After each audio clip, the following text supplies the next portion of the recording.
పశ్చిమ గోదావరి జిల్లా వాండ్రం గ్రామంలో మంచినీటి చెరువును డిప్యూటీ స్పీకర్ రఘురామకృష్ణరాజు ప్రారంభించారు. గ్రామస్తులకు స్వచ్ఛమైన నీటితో పాటు చెరువు చుట్టూ వాకింగ్ ట్రాక్ ఏర్పాటు చేశారు. త్వరలోనే చెట్లు నాటి ఉద్యానవనంగా తీర్చిదిద్దుతామని రఘురామ తెలిపారు.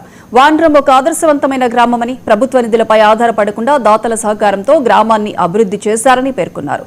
ఈ సందర్భంగా గ్రామ అభివృద్ధికి సహకరించిన దాతలను రఘురామకృష్ణరాజు అభినందించారు.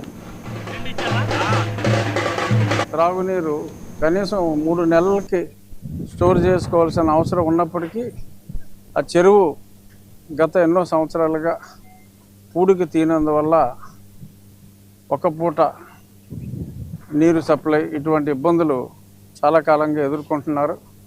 అన్నిటికీ శాశ్వత పరిష్కారం గ్రామ ప్రజలు, సర్పంచ్ కృష్ణ గారి నాయకత్వంలో ఈ ఊరిలో ఏ ఇబ్బంది వచ్చినా మన ఏఆర్ ఫిష్ ప్రొడక్ట్స్ రెడ్డి గారి సంపూర్ణ ఈ గ్రామ ప్రజలు అందరూ చక్కగా అభివృద్ధి కార్యక్రమాలు చెప్పాలి అంటే ఎన్నో గ్రామాల కన్నా చాలా ఎక్కువగా ప్రభుత్వ నిధుల మీద ఏమాత్రం ఆధారపడకుండా సొంతంగా ఒక ఆదర్శ గ్రామంగా గతంలో ఒకేసారి 6 ప్రోగ్రాములు కూడా మనం చూసాం. ఇక్కడ ఈ చెరువు చుట్టూ కూడా చక్కగా వాకింగ్